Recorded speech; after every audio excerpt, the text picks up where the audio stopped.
আলহামদুলিল্লাহ তুম্মা আলহামদুলিল্লাহ। তাফসীরের মজলিসে আল্লাহ তাআলা আমাদেরকে বসার তৌফিক দান করেছেন, এই জন্য সকলেই শুকরিয়া আদায় করি আলহামদুলিল্লাহ।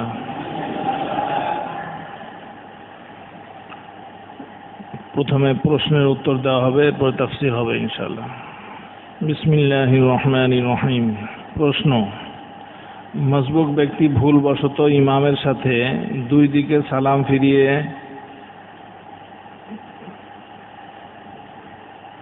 তিনবার ইস্তেগফার পড়ার পর মনে হয়েছে যে আমি মাসবুক, তখন বাকি নামাজ কিভাবে আদায় করবে? এই ক্ষেত্রে তার সোজা সে দাঁড়িয়ে যাবে এবং বাকি নামাজ পূর্ণ করবে, এরপরে সজদা দিয়ে নামাজ শেষ করবে, তাই নামাজ আদায় হয়ে যাবে। প্রশ্ন করেছেন যে মসবুক ব্যক্তি, কিন্তু তার ছুটে যাওয়া নামাজের কথা স্মরণ নাই,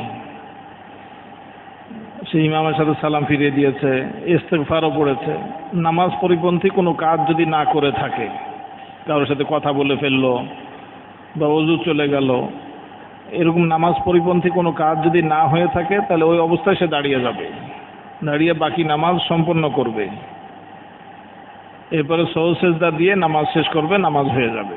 যদি এখানে সজদা না দেয় তাহলে নামাজ হবে না, আবার পড়তে হবে।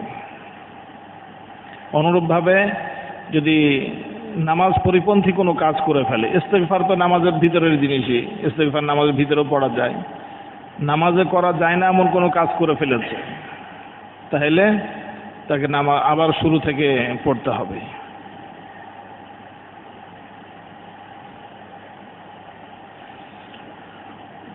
প্রশ্ন: মাগরিবের আজানের কত মিনিট আগ পর্যন্ত আসরের নামাজ আদায়ের সুযোগ থাকে, জানালে উপকৃত হতাম। দুইটা ওয়াক্ত আছে এখানে। একটা ওয়াক্ত হলো যে মাকরুহ ছাড়া, মানে সুন্দরভাবে আদায় হয়ে যায়, আর একটা হলো মাকরুহ তাহরিমি ওয়াক্ত। মাকরুহ হয় না এতটুকু হলো যে সূর্যের তীক্ষ্ণতা বাকি থাকে, এখনো সূর্য বিবর্ণ হয়ে যায়নি, হলদে রঙের হয়ে যায়নি, তাহলে ততক্ষণ পর্যন্ত আসর পড়া যাবে, কোনো সমস্যা নাই। কিন্তু সূর্যের কিরণ আলো নিস্তেজ হয়ে গেছে, হলদে বর্ণের হয়ে গেছে অথবা লাল বর্ণের হয়ে গেছে, এখন আর ওই তেজ নেই, সূর্যের দিকে তাকানো যায়, এই অবস্থায় মাকরুহ তাহরিমি আসর, ওই দিনের আসর পড়া, তবুও আসরটা আদায় হবে, কাজা না। সূর্য অস্ত যেতে প্রায় 7 থেকে 10 মিনিট লাগে। সূর্য যখন অস্ত যাওয়া শুরু করে 7 থেকে 10 মিনিট সময় লাগে। সূর্য উদয়ের জন্য যেমনিভাবে 10 থেকে 12 মিনিট সময়, এই একই রকমই এখানেও 7 থেকে 10 মিনিট সময় লাগে। ওই সময় নামাজ পড়াটা নাজায়েজ। হ্যাঁ, ওর আগ পর্যন্ত, এই যখন সূর্য অস্তের যে সময়টা লেখা থাকে, এর আগ পিছে 5 মিনিট করে এই সময়ের ভিতরে নামাজ পড়া যাবে না, এর বাকি সময় নামাজ পড়া যাবে। আসর নামাজ যদি হয় ওই দিনের, তাহলে পড়ে নেওয়া উচিত, একবারে শেষ সময় পর্যন্ত হলেও নামাজ পড়ে নেবে। প্রশ্ন: সাদাকা মসজিদে করা যাবে কিনা? সাদাকায়ে নাফিলা, সাদাকা দুই ধরনের, একটা সাদাকায়ে ওয়াজিবা আর একটা হলো সাদাকায়ে নাফিলা। নফল সাদাকা, ওয়াজিব সাদাকা। ওয়াজিব সাদাকা আগে শুনেন। ওয়াজিব সাদাকা হলো ওয়াজিব বা ফরজ সাদাকা। যাকাত এটাও সাদাকার অন্তর্ভুক্ত। মানত করেছে, মানতের জিনিস মসজিদে দেওয়া যায় না। হ্যাঁ, যদি মসজিদের জন্য মানত করে, বললো যে অমুকটা হলে আমি মসজিদে দিব, তাহলে এটা মসজিদের জন্য মানত করেছে, এটা আবার ঠিক আছে, মসজিদে দেওয়া যাবে। কিন্তু এমনি গরিব দুঃখীদেরকে দিবে এরকম নিয়াত করার পরে এই টাকা মসজিদে দেওয়া যায় না। কুরবানির চামড়া বিক্রিত টাকা মসজিদে দেওয়া যায় না। হারাম টাকা মসজিদে দেওয়া যায় না। এই 4 প্রকার টাকা মসজিদে দেওয়া যায় না। কাফফারার টাকা মসজিদে দেওয়া যায় না। 5 প্রকার হলো ফিদিয়া এবং কাফফারার টাকা মসজিদে দেওয়া যায় না। তাহলে 5 প্রকার টাকা হয়ে গেল না? যাকাতের টাকা, মানতের টাকা, কাফফারার টাকা, ফিদিয়ার টাকা, ঠিক আছে না? কসম করেছিল, কসম ভঙ্গ করেছে, ওই কাফফারার টাকা, ফিদিয়ার টাকা, নামাজ ছুটে গেছে, নামাজের ফিদিয়ার টাকা মসজিদে দেওয়া যাবে না। এগুলো আর এক প্রকার হলো হারাম টাকা দেওয়া যাবে না মসজিদে। আর মসজিদে দেওয়া যায় হলো কোনগুলো, এমনি নফল সাদাকা, তার উপরে সাদাকা দেওয়া বাধ্যতামূলক নয়, এমনি সে আল্লাহর হস্তে আল্লাহর জন্য খরচ করতে চায়, তো সেগুলো মসজিদে দেওয়া যাবে। এটাকে নফল দান বলে।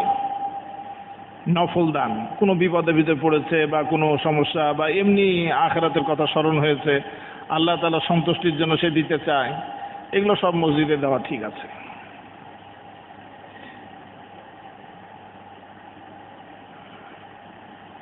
ব্যাংকারের টাকায় মসজিদ না, ব্যাংকারের টাকায় মাদ্রাসা নির্মাণ করা যাবে কিনা?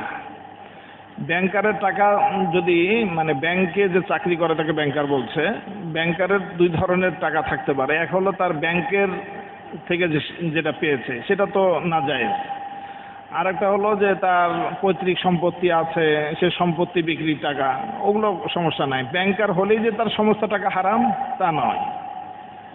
হ্যাঁ, তো যদি তার হালাল উৎস থাকে, হালাল উৎস থেকে গৃহীত টাকা, এটা দ্বারা দিনই প্রতিষ্ঠান করা যায়, হ্যাঁ মসজিদেও দিতে পারবে, কিন্তু ব্যাংকের থেকে অর্জিত টাকা সে মাদ্রাসায় বা মসজিদে লাগাতে পারবে না। তদ্রূপভাবে ব্যাংকারের টাকা দিয়ে মসজিদের যারা ইমাম মুয়াজ্জিন আছেন, খাদিমিন আছেন, তাদের বেতন ভাতা দিয়েও দেওয়া যাবে না।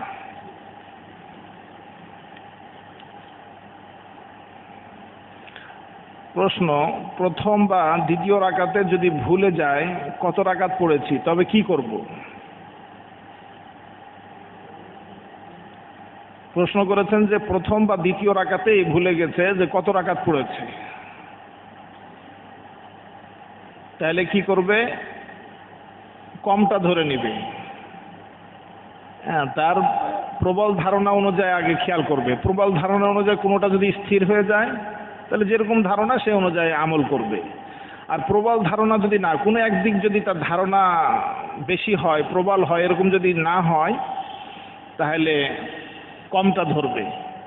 যে দুই বা এক বা দুই, এক বা দুই, এক বা দুই, কোনোটাকেই সে প্রাধান্য দিতে পারছে না, তাহলে এক ধরে নিবে এবং দ্বিতীয় রাকাত সে আদায় করবে। প্রত্যেক রাকাতের পরে বসতে হবে তখন তাকে, কেননা হতে পারে আর আগে দুই রাকাতে পড়েছে, এই জন্য প্রত্যেক রাকাতের পরে তাকে বসতে হবে যেন তার আখেরি বৈঠক ছুটে না যায়, এবং পরবর্তীতে সওসেজদা দিয়ে নামাজ শেষ করতে হবে। মাসলা বুঝতে পেরেছেন? দুই সূরত, এক হলো প্রবল ধারণা এসে গেছে যে না আমি এক রাকাতই পড়েছি, প্রথমে সংশয় হয়েছিল, পরে চিন্তা করে প্রবল ধারণা যে আমি এক রাকাতই পড়েছি, বা প্রবল ধারণা হয়েছে দুই রাকাতই পড়েছি, তাহলে সে প্রবল ধারণা অনুযায়ী আমল করবে, সওসেজদা লাগবে না।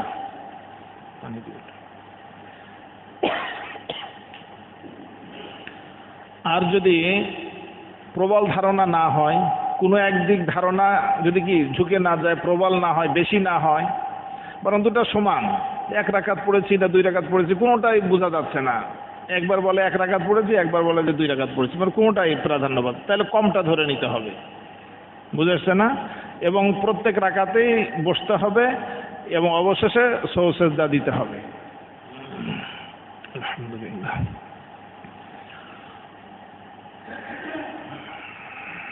তবে এটাও খেয়াল করার বিষয়, সেটা হলো যে নামাজ মনোযোগের সাথে পড়া উচিত। এমন হয় যে খুব বয়োবৃদ্ধ মানুষ প্রায়ই এরকম হয়ে যায়, তাদেরটা ঠিক আছে, কিন্তু যুবকদের ক্ষেত্রে বা যাদের স্মৃতিশক্তি ভালো আছে, মাঝে মধ্যে ভুল কার না হয়, এই জন্য তো মাসলাও আছে, ভুল হয়ে যেতে পারে, কিন্তু এটা প্রায় এরকম না হয়ে যায়, প্রায়শই এরকম হয়, তাহলে বোঝা গেল নামাজের ভিতরে গাফলত আছে, তার উদাসীনতা আছে, এটা যেন না হয়। আল্লাহ তাআলা আমাদের সকলকে মাফ করেন।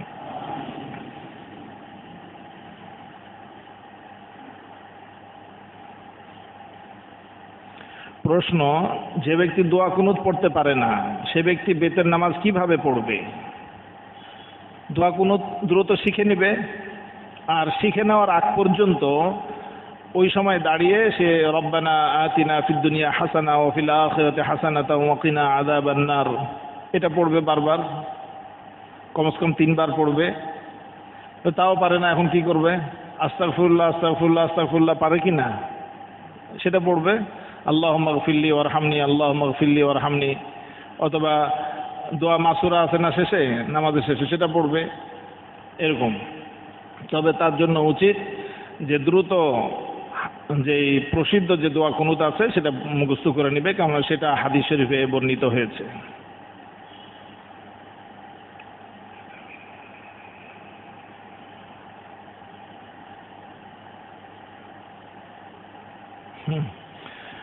দ্বিতীয় প্রশ্ন, এমন মুমূর্ষ ব্যক্তি যে তার দোয়া কুনুত মুখস্থ করার মতো ক্ষমতা নাই, সেক্ষেত্রে মুমূর্ষ ব্যক্তি বেতের নামাজ কিভাবে পড়বে? বেতের দোয়াগুলো তো মুখস্থ না করে মুমূর্ষ অবস্থায় কেমন পড়লো? মানে সারা জীবন কোন কাজে ব্যয় করেছে? প্রশ্নটা হলো যে সারা জীবন কোন কাজে ব্যয় করেছে, সেই প্রশ্নটা আগে করতে হয় না? আল্লাহ তাআলা মাফ করে দেন।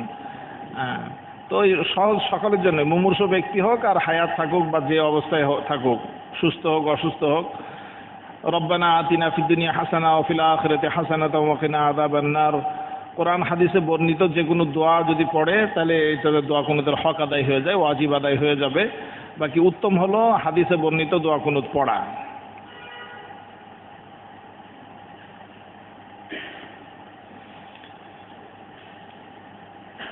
তৃতীয় প্রশ্ন, নফস কি? কিভাবে নফসের মন্দ ধারণাগুলো মোকাবেলা করা যাবে সম্ভব? হযরত ইউসুফ আলাইহিস নবীনা সাল্লাল্লাহু আলাইহি ওয়াসাল্লাম বলেছিলেন, ওমা উবাররিউ নাফসি ইন্নান নাফসা লাআম্মারাতুম বিসসু। তিনি বলেন যে আল্লাহ তাআলা নবীদেরকে তো এমন নফস দান করেছেন যে একবারে মানে পবিত্র। কিন্তু নবীদের ভিতরেও মানে ইউসুফ আলাইহিস নবী সাল্লাল্লাহু আলাইহি ওয়াসাল্লাম বলছেন যে আমাকে আল্লাহ তাআলা মেহেরবানি করেছেন। ওই জুলাইখার ওই কুমন্ত্রণা থেকে, তার এইগুলো থেকে বাঁচা আল্লাহ তাআলা মেহেরবানি করেছেন। আল্লাহ তাআলা যদি মেহেরবানি না করতেন তাহলে আমি নফসের ইয়ে থেকে বাঁচতে পারতাম না। তা আসলে নবীদেরকে আল্লাহ তাআলা এতটাই মেহেরবানি করেছেন যে তাদের ধারে কাছেও কোনো খারাপই আসতে পারে না।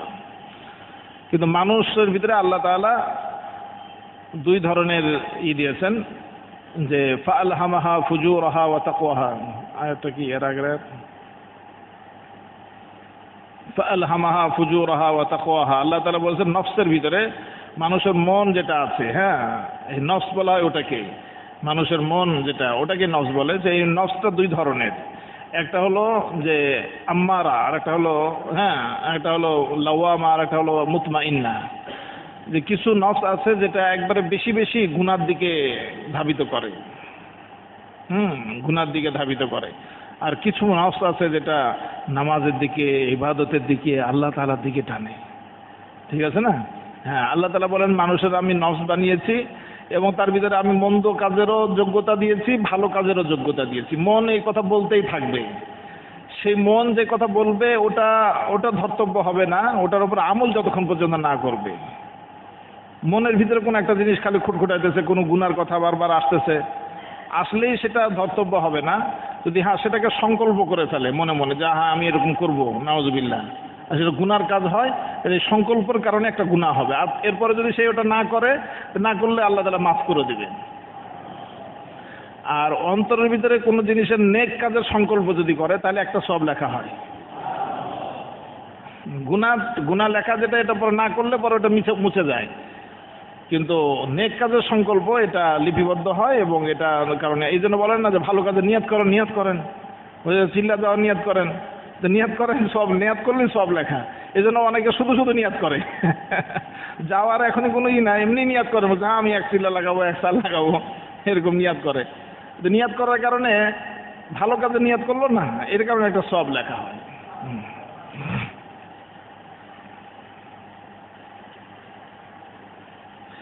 তো মনের মন্দ ধারণাগুলোর মোকাবেলা কিভাবে করবে? এটার জন্য মনের ভিতরে কিছু পাওয়ার লাগে, নিয়ন্ত্রণ ক্ষমতা। এটা হলো জিকরুল্লাহর ভিতরে নিয়ন্ত্রণ ক্ষমতা রয়েছে। যত বেশি আল্লাহর সাথে মোহাব্বত গভীর তৈরি হবে, তো এই মোহাব্বত আল্লাহর দিকে টান এবং আকর্ষণের কারণে গুনার আকর্ষণটা স্থিমিত হয়ে যায়, দুর্বল হয়ে যায়।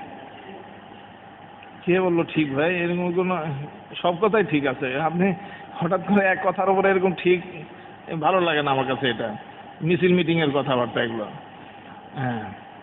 কথা বুঝলেন না? শুনি আমরা, ঠিক কোনো বেঠিক হলে কথাটা বলেন আর কিছু, মানে একটা ঠিক বললে তাহলে বাকিগুলো সব বেঠিক নাকি? হঠাৎ করে বের হয়ে গেছে আর কি। এটা মিটিং মিছিলের কথা, সুন্দর লাগে না। কি বলছিলাম? হ্যাঁ, নফসের মোকাবেলা দুই জিনিস তার মাধ্যমে করা যাবে। এক হলো যে গুনার মোহাব্বত, গুনার প্রতি আসক্তি, এর তুলনায় যদি আল্লাহ তাআলার মোহাব্বত এবং আসক্তি বেশি হয় তখন ওই আসক্তিটা ম্লান হয়ে যায়। আর আল্লাহ তাআলার মোহাব্বত এবং আসক্তিটা হয় জিকরুল্লাহর মাধ্যমে, জিকরুল্লাহর মাধ্যমে লা ইলাহা ইল্লাল্লাহ, লা ইলাহা ইল্লাল্লাহ, আল্লাহ আল্লাহ, সুবহানাল্লাহ, আলহামদুলিল্লাহ, ওয়ালা ইলাহা ইল্লাল্লাহ, আল্লাহু আকবার। এই জন্য আমাদের যত বুজুর্গানে কেরাম আছে পিছনে, একবারে যত সমস্ত বুজুর্গানে কেরাম একটা মামুল, ওনারা জিকির ইহতিমামের সাথে করতেন। হযরত মাওলানা ইয়াহইয়া কান্দলভী রহমতুল্লাহ আলাইহির কথা আছে যে হযরতের জন্য একজন বড় আলেম অপেক্ষা করছিলেন, শীতের দিন, খুব কঠিন শীত। দেখলাম ফজরের পরে উনি বের হলেন, মানে শরীরের ভিতরে পেশানির কপালের উপরে ঘাম চুয়াইতেছে, মানে জিকির করে বের হলেন, মানে অনেক লম্বা সময় পর্যন্ত জিকির করেন তো না। তো বড়রা যারা গেছেন এনারা তো আসলে আল্লাহর সাথে সম্পর্ক গড়ার জন্য জিকির করতেন। আর হযরত মাওলানা আব্দুল গনি ফুলপুরি রহমতুল্লাহ আলাইহি বলতেন যে জিকির দাকির কো মদকুর তক পৌঁছা দেতা হয়। জিকির এমন একটা বাহন যে আল্লাহ পর্যন্ত সেই ব্যক্তিকে পৌঁছে দেয়। তাহলে একটা মাধ্যম হলো জিকির, ঠিক আছে না? আল্লাহ তাআলার সাথে মহাব্বত, আর একটা হলো জিকির। এই দুই জিনিস, এই দুই জিনিসের মাধ্যমে নফসের ভিতরে যে মন্দ ধারণাগুলো আছে, মন্দ ওয়াসওয়াসা আছে, এটার করা যায়, মানে এটার সাথে মোকাবেলা করা যায়। মোকাবেলার আর একটা পথ হলো নেক লোকদের সঙ্গ, নেক লোকদের সঙ্গ। আল্লাহ তাআলা কোরআনে কারীমে বলেন, দলিল একটা দিই, قد أفلح من زكاها اللهم صل على سيدنا محمد قد أفلح من تزكى وذكر اسم ربه فصلى قد أفلح من تزكى। আল্লাহ তাআলা বলেন যে সফলকাম ওই ব্যক্তি যে পরিশুদ্ধ করলো, নিজের মনের ভিতরে তাজাক্কা, যে পরিশুদ্ধ হলো। কিভাবে? قد أفلح من تزكى وذكر اسم ربه فصلى, আল্লাহ তাআলার নামের জিকির করলো এবং নামাজ পড়লো। এইখানে তার পদ্ধতি বলা আছে কিভাবে পরিশুদ্ধ হবে। পরিশুদ্ধ হওয়ার এক তরিকা হলো এটা। পরিশুদ্ধ হওয়ার তরিকা আবার অন্য আয়াতে আছে, সেটা হলো ইয়া আইয়ুহাল্লাযীনা আমানুত্তাকুল্লাহ ওয়া কুনু মা'আস সাদিকিন। হে ঈমানদারগণ, তুমি তাকওয়ার উপর চলো। তাকওয়া মানে কি? ওই মনের বিরুদ্ধে চলো। কিভাবে চলবে? ওয়াকুনু মা'আস সাদিকিন, এবং সত্যবাদীদের সাথে থাকো। যারা মনের বিরুদ্ধে চলে অভ্যস্ত, এই সমস্ত লোকদের সাথে থাকো, তাহলে তোমার ওইরকম জীবন হাসিল হবে। সহজ পাথেয় হলো। আল্লাহ তাআলা আমাদেরকে তৌফিক দান করেন।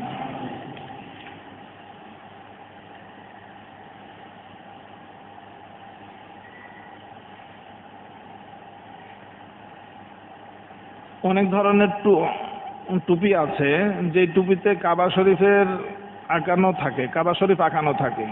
সেই টুপি পরে কি ইস্তেঞ্জায় যাওয়া যাবে? ভালোই কথা বলেছেন। এরকম টুপি নিয়ে কাবা শরীফের ছবিওয়ালা টুপি কি দরকার? ঠিক আছে না?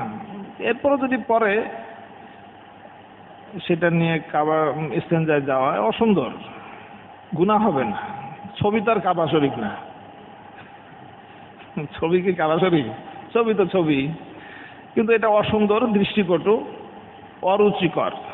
ঠিক আছে না? এতটুকু বললেই যথেষ্ট। যে যার কারণেই কারো কারো বিবেকে লাগছে এটা। হ্যাঁ, এটা বিবেকে কারো বিবেকে এই জিনিসটা পীড়া দেয়, এটাই অসুন্দর।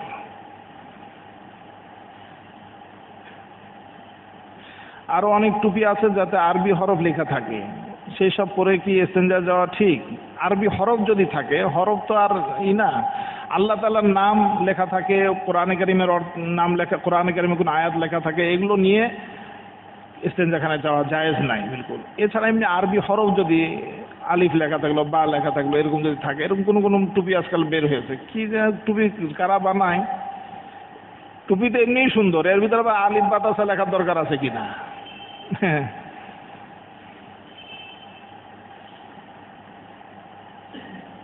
নামাজের মধ্যে সিনা বা কাঁধ কতটুকু ঘুরে গেলে নামাজ ভঙ্গ হবে? এতটা যে 45 ডিগ্রি ঘুরে গেছে একবার পুরা, তখন মানে একবারই ঘুরে গেছে উত্তর দিকে, বা উত্তর দিকের কাছাকাছি হয়ে গেছে, দক্ষিণ দিকের কাছাকাছি হয়ে গেছে, তখন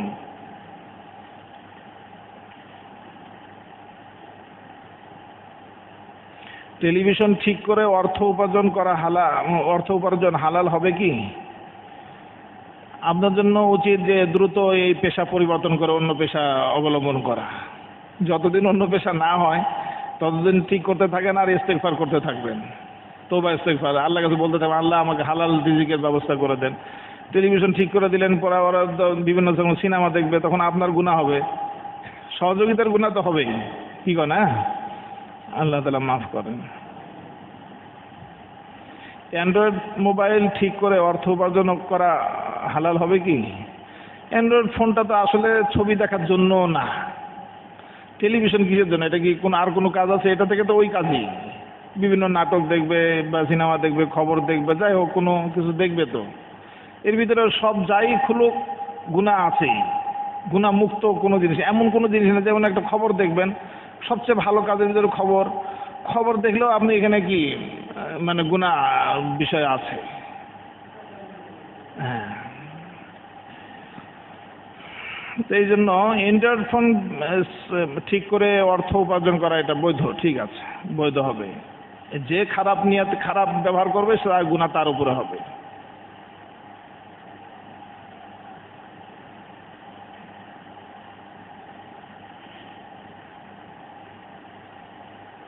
না, উনি বলছেন যে আমি হাদিস শুনেছিলাম যে কোনো ব্যক্তি যদি কাউকে গুনাহের কাজে সহযোগিতা করে তাহলে সেও গুনাহগার হবে। তাহলে টেলিভিশন, অ্যান্ড্রয়েড মোবাইল অনেকেই গুনার কাজে ব্যবহার করে, তাহলে সেগুলো গুনাহ হবে কিনা? আসলে কিছু আছে যেটা গুনার জন্য বিশেষভাবে ব্যবহৃত হয়, আর একটা হলো যে সেটার অন্য কাজও আছে। অ্যান্ড্রয়েড ফোন এটা শুধু গুনার কাজেই ব্যবহার হয় খাসভাবে এরকম না, এটা অন্য কাজ আছে। কেউ চাইলে ওই কাজেও ব্যবহার করতে পারে, সেটা যে ইচ্ছা তার গুনাহ হবে। যে ঠিক করে দিল, মেরামত করলো বা এই অ্যান্ড্রয়েড সেট বিক্রি করলো, তার গুনাহ হবে না। একজন ভাই বলতেছেন যে আমি কারো অধীনে চাকরি করি, সে আমাকে 200 বা 400 টাকা হাজিরা দিয়ে থাকে, কিন্তু উনি বলেন যে কেউ যদি জিজ্ঞাসা করে তাহলে তুমি বলবা যে 1000 টাকা করে হাজিরা। তা আমি কি এটা বললে আমার চাকরি হালাল হবে কিনা? চাকরি হালাল, কাজ যদি হালাল হয় চাকরি হালাল। কি কাজ করেন তা তো আপনি আমাকে বলেননি এখানে। তবে মিথ্যা কথা বলার গুনাহ হবে যদি ওই কথা বলে। মিথ্যা কথা বলার গুনাহ হবে। মিসওয়াক করার শুরুতে বা শেষে কোনো দোয়া আছে কিনা? না, মিসওয়াক করার শুরু বা শেষে কোনো দোয়া না, এমনি বিসমিল্লাহ পড়ে মিসওয়াক করবেন যদি বাথরুমের ভিতরে না থাকেন। হাদিসটি একজন আমাকে বলেছে, কোনো ব্যক্তি যদি ইচ্ছাকৃতভাবে পাগল হতে চায় সে যেন মিসওয়াক শুয়ায়ে রাখে।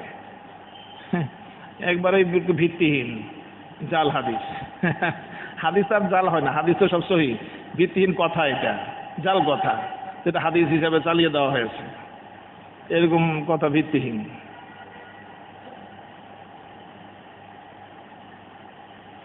শোনা কথা 5 জায়গায় মিথ্যা কথা বলা জায়েজ আছে, সঠিক কি না? এগুলো কথা ঠিক না। তার ভিতরে একটা কথা বলে যে বিবির সাথে বলে মিথ্যা কথা বলা জায়েজ আছে। 5 জায়গার ভিতরে এক জায়গা যেটা বলে, আমি এক জায়গার কথা মনে আছে, এখন আর অন্যটা মনে নাই, সবগুলোই বানোয়াট কথা।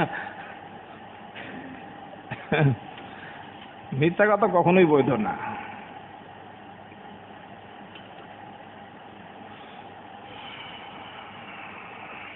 মসজিদের জামাতে গিয়ে নিজ স্যান্ডেলের অনুরূপ স্যান্ডেল কারো সাথে বদলে গেলে এবং নামাজ শেষে তাকে খোঁজ করে কিছুক্ষণ অপেক্ষা করে তাকে না পেয়ে পরবর্তী অক্তে ওই স্যান্ডেল ফেরত দেওয়ার নিয়তে সাময়িকভাবে ওই স্যান্ডেল পরে আসা যাবে কি না?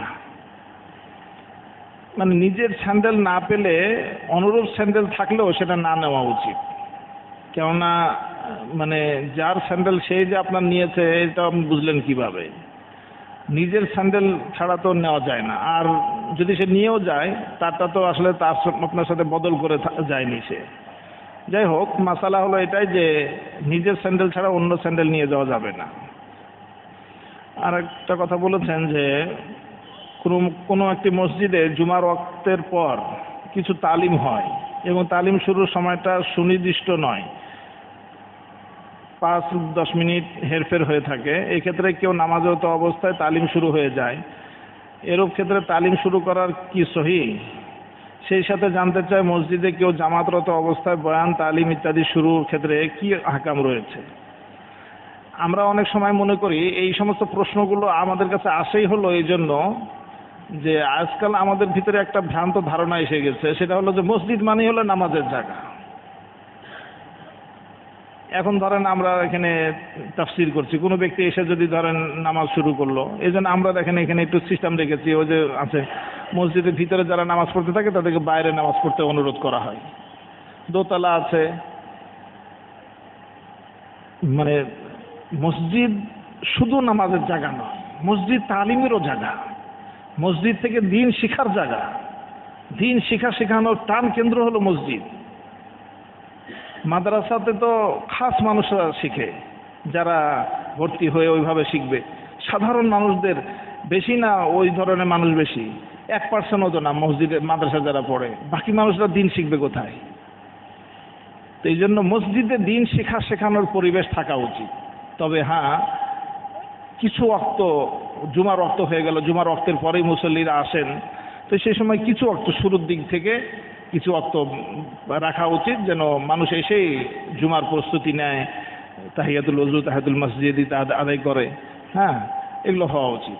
এই জন্য আমাদের এখানে দেখেন আমরা 12:30টার আগে কখনোই বয়ান শুরু করি না, যেন মুসল্লিরা এসে তাদের নামাজ ওগারা ইত্যাদি পড়ে মানে ইতমিনানে বসে থাকতে পারে, এরপরে বয়ান হয় যতটুকু, এরকম হওয়া উচিত।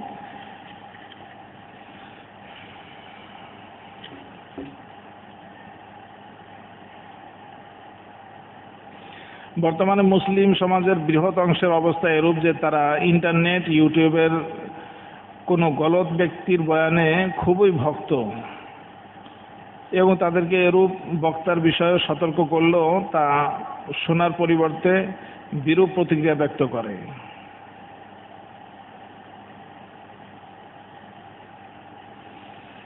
আসলে মানে এই ইন্টারনেট, ইউটিউবের মাধ্যমে দিন শেখার যে আজ প্রবণতা এসেছে, এটা সমর্থিত নয়, এটা সমর্থনযোগ্য নয়। আপনি শুধু দিনই বিষয়টাকে বাদ দেন, আপনি বলেন কোন পেশা এবং কোন বিষয়টা এই ইন্টারনেট এবং ইউটিউব ইত্যাদি থেকে যথাযথভাবে মানুষ এখান থেকে নেয়? আপনি কোনো চিকিৎসা নিতে পারবেন এখান থেকে? বলেন। তাহলে এই সমস্ত ডাক্তারদের এত এই করোনার সময় তো ডাক্তাররা অনেকেই ঘরবন্দি হয়ে গেছিলেন, ওই সময় কি মানুষকে ইন্টারনেট আর ইউটিউব দেখেই কি ওষুধ ব্যবহার করেছে? স্বাস্থ্যের প্রতি আমাদের খুব সচেতনতা আছে, কিন্তু ইমানি বিষয়ের ব্যাপারে, আখিরাতের বিষয়ে, আল্লাহ তাআলার বিষয়ে আমাদের অবহেলা এবং উদাসীনতার চরম এক্সেস। এই জন্য আমরা ওই সমস্ত জায়গাকে হক্কানি আলেমদের থেকে জিজ্ঞাসা করে, তাদের সান্নিধ্যে গিয়ে জিজ্ঞাসা করে দিন শেখার জায়গায় আমরা ইউটিউব এবং ইন্টারনেটকে বসিয়েছি, অবলম্বন করেছি। এটা ভুল অবলম্বন এবং খুবই ভুল অবলম্বন। এবং এই কথা জেনে রাখেন যে যুগ যুগ ধরে দিন যেভাবে শেখার প্রক্রিয়াটা চলে আসতেছে, ওই প্রক্রিয়াই সহি, এর বাইরের কোনো প্রক্রিয়া সহি নয়। এর দ্বারা যতই মানুষ হোক, প্রভাবিত হয়ে যাক, যত মানুষদের ভিতরে এর মানে প্রচার প্রসার হোক, মাননেওয়ালা, সহি মাননেওয়ালা কমই থাকবে, সব যুগে কম থাকবে। আল্লাহ তাআলা আমাদেরকে হকের মাননেওয়ালাদের অন্তর্ভুক্ত করেন।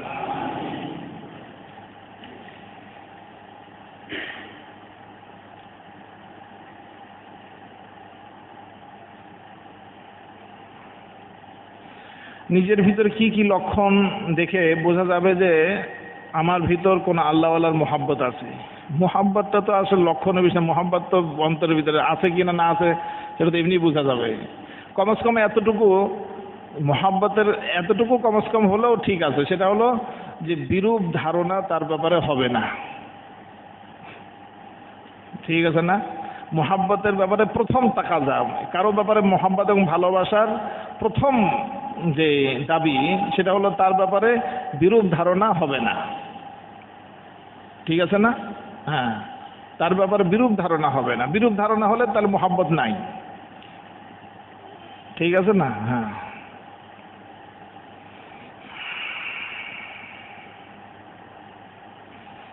এখানে আরেকটা প্রশ্ন করেছেন যে আল্লাহ রসুল সাল্লাল্লাহু আলাইহি ওয়াসাল্লামের ইন্তেকালের মুহূর্তে সর্বশেষ নসিহতের একটি, তোমাদের যে কৃতদাস আছে তার হকের ব্যাপারে সাবধান হও। বর্তমানে কৃতদাস বলতে আমরা কাদেরকে বুঝাবো? আসলে এখন আর কৃতদাস নেই।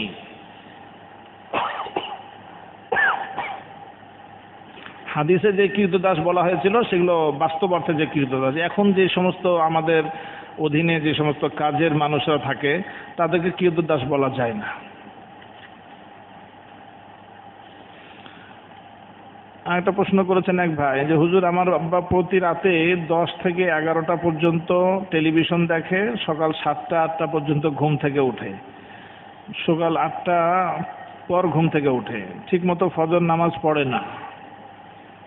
আমরা অনেকবার বুঝাইছি কিন্তু কোনো কাজ হয় না। এখন আমাদের করণীয় কি? বুঝাইতেই থাকা, দোয়া করতে থাকা, এর বাইরে কোনো করণীয় নাই। মা বাবার সাথে এরকম ক্ষেত্রে তাদের সাথে ধমকাধমকি করাও যাবে না। মা বাবার সাথে কোনো অবস্থাতেই ধমকাধমকি করা যায় না। হাদিসের ভিতরে এসেছে না, কোরআনে কারিমে এসেছে। দেখেন, অপরাধের চরম কথা আল্লাহ তাআলা বলে দিয়েছেন যে মা বাবার আর কতবার ভুল করে। ওয়া ইন জাহাদাকা আলা আন তুশরিকা বি মা লাইসা লাকা বিহি ইলম ফালা তুতি'হুমা ওয়া সাহিবহুমা ফিদ দুনিয়া মারুফা। যে পিতামাতা এত বড় ভুল করেছে, কি ভুল? যে তোমাকে শিরিক করতে বাধ্য করতেছে, তোমাকে কোনো প্রতিমা পূজা করতে বাধ্য করছে। আল্লাহ তাআলা বলেন যে ফালা তুতি'হুমা, ওনাদের কথা মেনো না। এরকম জঘন্য কথা যখন তারা বলে তখন তার কথা মানা যাবে না। অপরাধের কথা বলে, অপরাধ মানা যাবে না। ওয়াসাহিবহুমা, সাথে সাথে এই কথা বললেন, ওয়াসাহিবহুমা ফিদ দুনিয়া মারুফা, কিন্তু দুনিয়াতে তাদের সাথে সদাচরণ করো, ভালো আচরণ করো। তখনও তাদের সাথে কঠিন আচরণ করা যাবে না। ঠিক আছে না? হ্যাঁ, তাদের নামাজ না পড়াটাও সীমা লঙ্ঘন, আর কোনো নামাজি ছেলের তার সাথে রূঢ় আচরণটাও সীমা লঙ্ঘন। ঠিক আছে না? কি করতে হবে? নম্রতার সাথে হাত পা ধরে বুঝাতে হবে। পায়ে পড়ে যাবেন, পায়ে পড়ে যে মা আপনি, বাবা আপনি নামাজ পড়েন, আপনার জন্য এই জাহান্নাম তো সামনে, হ্যাঁ, তো এই জাহান্নাম থেকে বাঁচেন, এইগুলো বলবেন। আর হাদিস পড়ে পড়ে শোনাবেন, ফাজাইলে আমাল থেকে হাদিস পড়ে পড়ে শোনাবেন। দোয়া করবেন, আল্লাহওয়ালাদের থেকে, ওলামায়ে কেরাম থেকে বাবার জন্য দোয়া চাইবেন। শুধু মালের দোয়া চাওয়া না, যে আমার বাড়ি বানাইতেছি দোয়া করেন, ফ্যাক্টরি করলাম দোয়া করেন, এটা না, বরং বাবার জন্য দোয়া করেন যেন তিনি হেদায়েত পেয়ে যায়।